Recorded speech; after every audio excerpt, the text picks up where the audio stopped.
Welcome back to the channel.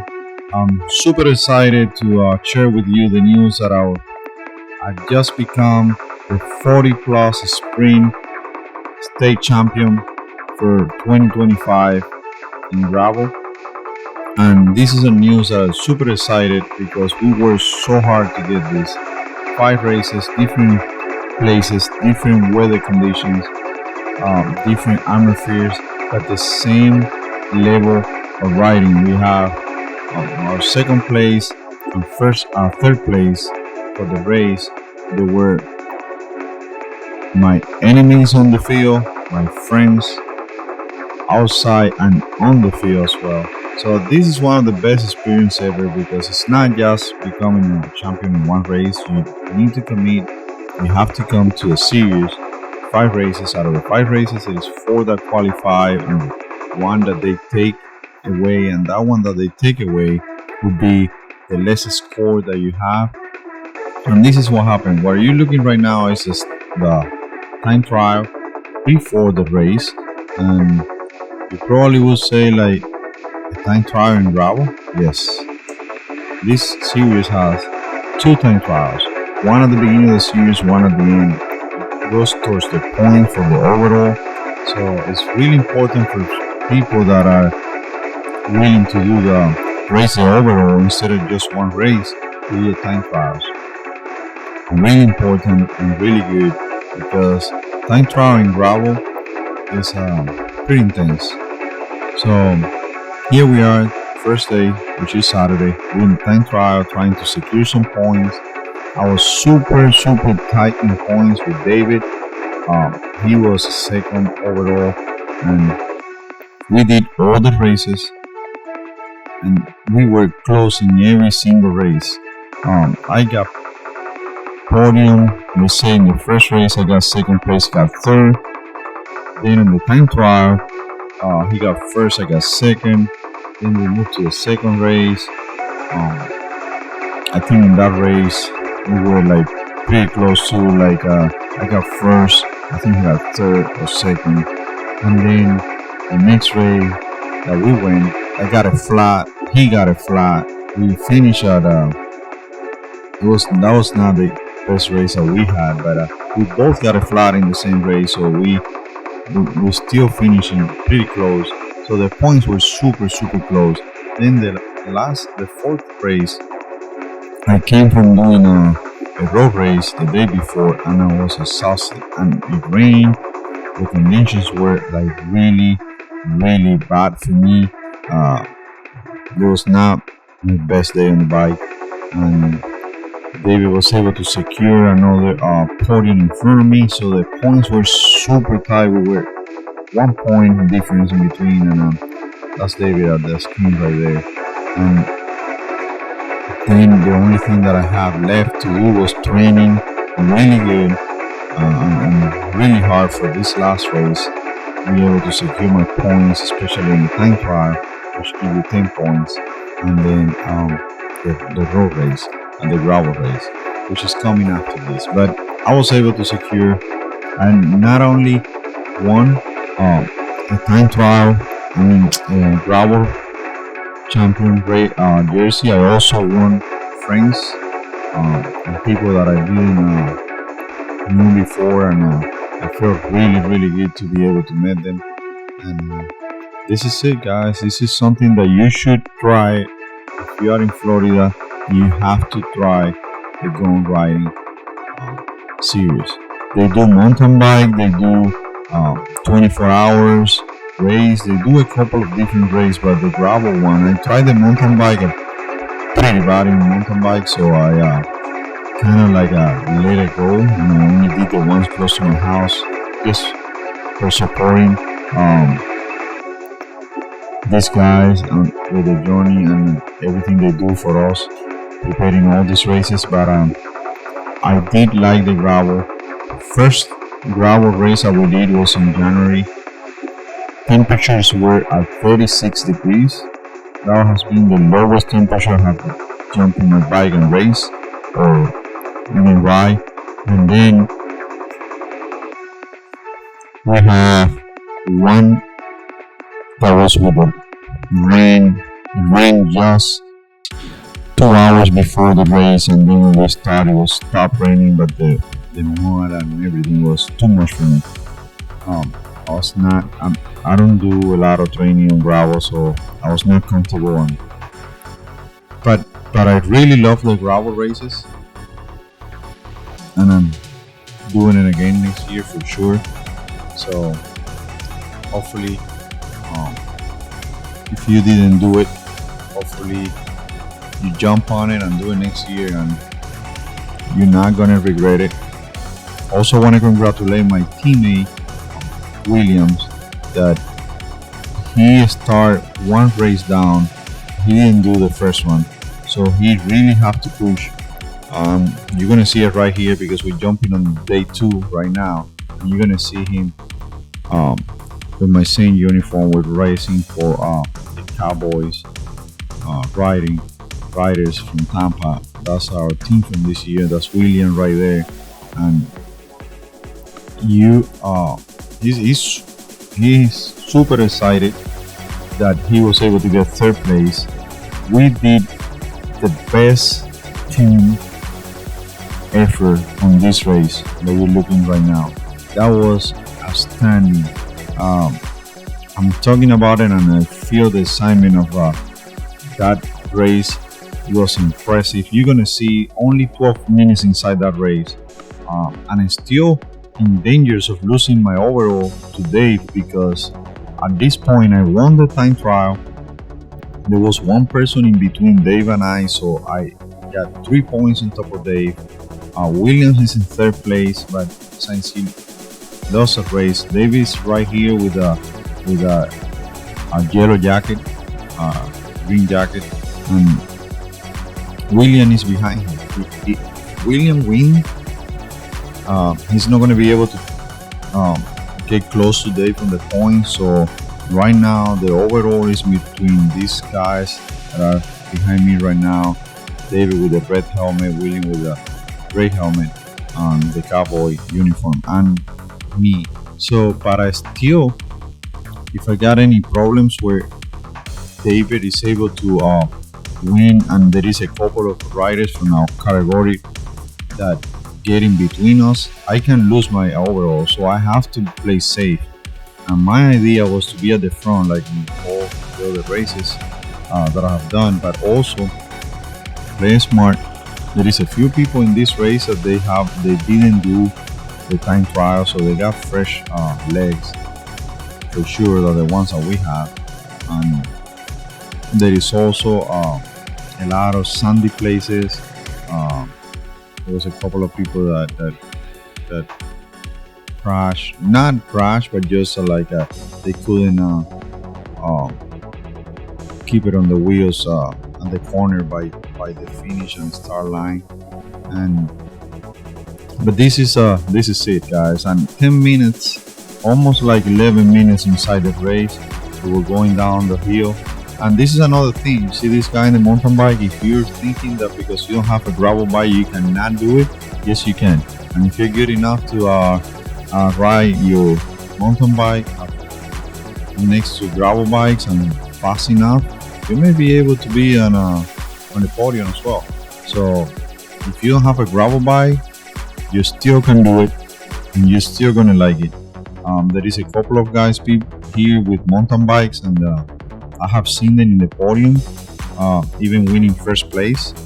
So there's no excuses. So back to what I was saying, 11 minutes inside the race I dropped my chain, and from that point it was pure suffering, guys, pure suffering, until I was able to get back to Dave. And you're gonna see it, I got it on camera right here. You're gonna see how I have to pull from the group. We were going down the hill, and there was no other choice to pull away. I didn't want to get anyone scared for me trying to get that chain back on track. And this is the first time out of the 5 races that I have a problem with my chain. So, but I'm gonna tell you all what happened after that, and you're gonna see why I'm super proud of my teammate William because I couldn't do it without him. So this race and these scores that we got and these results that we have, it was completely a team effort. I was not going to be able to do it without my teammate. So kudos to everyone that has a teammate on board that feels that being part of a team is more important than winning, because this is what happened in this race, and I'm going to show in a little bit how excited it is to have someone that you can count, especially on racing, which is our passion, and it's what makes it feel like really good or really sad depending on how the race goes. So I'm gonna show you, we're getting pretty close to where I drop my chain, and from there it's gonna be a couple of clips here and there, and you're gonna see how the race unfolded. But at the end, we were super happy. We have the result we want, and we can wait until the next one for sure. So if you were part of this race, thank you for keeping it safe and to make it a really challenge for everyone. And if you were not part of this race, you have to be part of the next year's race. You're gonna like it, for sure you will. Take it from me that a year ago I was saying no to gravel. Nah, this is too slow, or maybe this is a different style, I don't want to do it, I don't like it. And now that's one of my top thinking. And when weekends arrive, I'm debating like, if should I take my gravel bike and go off-road, or should I do my normal Saturday, Sunday group ride. So you will be surprised how good it is to have the gravel training and gravel experience.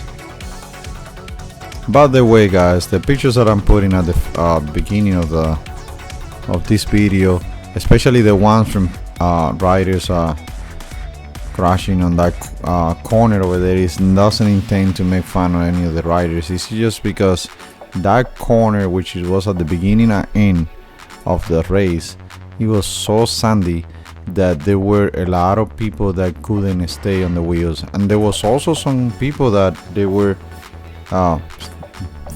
standing down from the bike and walking that part, because it was so unpredictable that you were not able to see or feel what was going to happen next until you were on top of that sand. We also have a couple of sketchy moves when we went through, but we would manage to stay on the wheels. But some of the riders, but it was not, no one was hurt, and it was just a moment to remember. It's nothing, it was not rocks, no nothing, it was just pure sand in that corner, and they were fixing that road. And what I heard is that next year that road that now is sandy is going to be paved. So next year, if we start in the same spot, we're going to start in a really smooth and brand new road until we get to the park, which is I would say less than a mile, maybe a mile from the starting to entering inside the park. And they have all the equipments, all the heavy equipments, tractors and everything there. They were working on making that road nice and smooth. So that's what we're gonna have for next year. We're gonna have a perfect road for a sprint or last minute breakaway. And if you stay longer enough, you may see what happens on I don't remember. I'm having a lot of troubles with my cameras. I'm using my GoPro, and I was asking somebody here in the camera. He does really good YouTube videos as well, and I was asking him how he can manage to have his cameras to last longer. My GoPros, I'm using two GoPro 11s. I'm using the mini and I'm using the regular ones. They both last under 1 hour. So I don't know. I heard that there is a different brand of camera that they are using, like more longer battery, but I guess I can do some seating adjustments and try to get it better, but so far I haven't been able to, so I have to like kind of like turn the video off and back on and this and that to be able to sustain the video to the end. Otherwise I'm missing the last effort. So you're gonna see, you just probably saw a group come going against us, and that's the 60 miles, which I keep saying and doing these races. They have two different races. One is the sprint, the other one is a marathon. Marathon is, and you can see those guys just passed by too. Marathon is a race for people that like to stay longer on the saddle. Those people would race in between 50 some miles to 60 some miles, and then the sprint race is around 30 miles. Some of the races like this one was over 30 miles because we did 2 laps and the lap was 17.9. On this one, the marathon did 3 laps.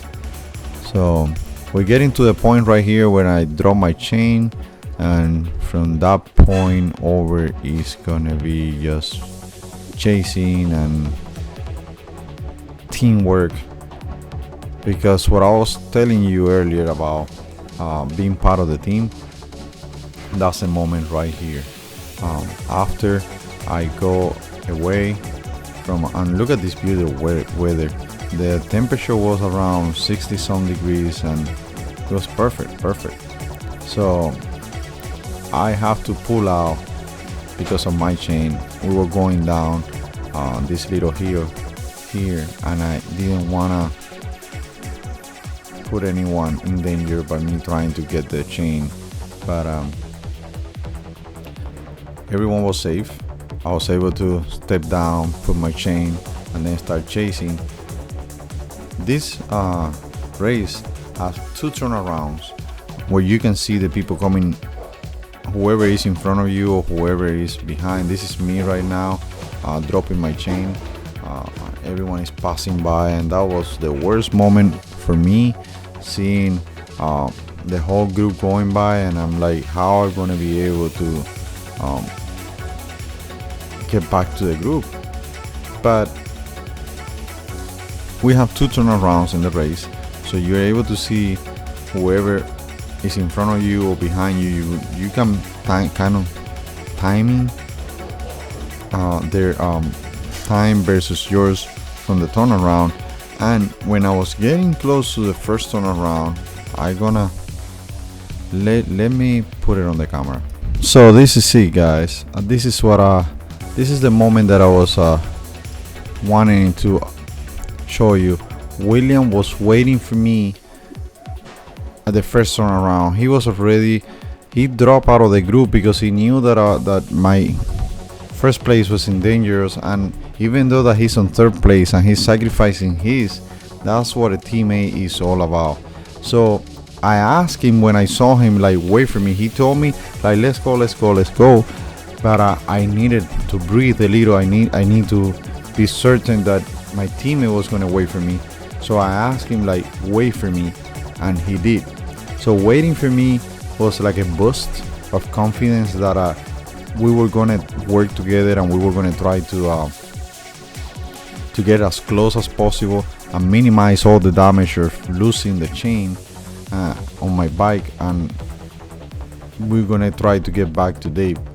So getting back to Dave for me was the priority, because knowing that David, even if I give it everything that I had to get back to him, that would secure my place, because he was 3 points behind me. So I can easily let him win, and I still winning the overall. So blowing myself up, and with the help of Williams, would be okay for me, just if I'm able to get back to him. And indeed we did. We were able to get back to Dave. We were able to work together as a group, and the last few miles were the decision maker. I asked William to follow me. I was planning an attack to be able to get away from the group that we were riding and get William in a good podium position. And we got a separation with the group, and William dropped his chain. So at that point it was just bad luck for us. William dropped the chain. The guys didn't. I asked the guys, "Hey, come on, let's wait." No one has to. It was just me asking them to do it, and so I didn't pull no more. In my case, for me, it was okay not to pull at all when I get to the group, but that's not what it's all about. I already have that, what I was coming from secure, like why should I play the Tour de France rider. So I was just rotating and helping the group, to motivating, part of the motivation for that group to keep going. I'm keeping the speed. So, but at the end, after we did that little attack, William dropped the chain. The guys start going forward. I asked him to wait. Dave and a few of the guys said yes. There was one rider that would have someone at the front that he wanted cash. He didn't tell us, but he was keep pushing the pace. I didn't help anymore the group, because William was coming back to the group, and when William arrived to the group, he was able to reconnect after dropping the chain. I asked him if he was okay, and he says yes. So I took the front and I pulled the last few miles until he attacked, and the group kind of like stayed together. He was able to go and attack, and no one followed. So I kind of like put a false tempo, and William was able to secure third place for the race for that day, because it was two of the guys 40 plus that we couldn't catch, and they went at the front group, and that those guys got first and second. So William got third place, and Dave came by me at the end, and he got fourth, and I got fifth place for the race day. And the overall was William third, David second, and me first. So that's how we conclude this race, this season, this gravel season. And I hope that you guys enjoyed. Can't wait until you see this video, put it all together, and can't wait until I get ready for the next series. Start training. That's all I can say.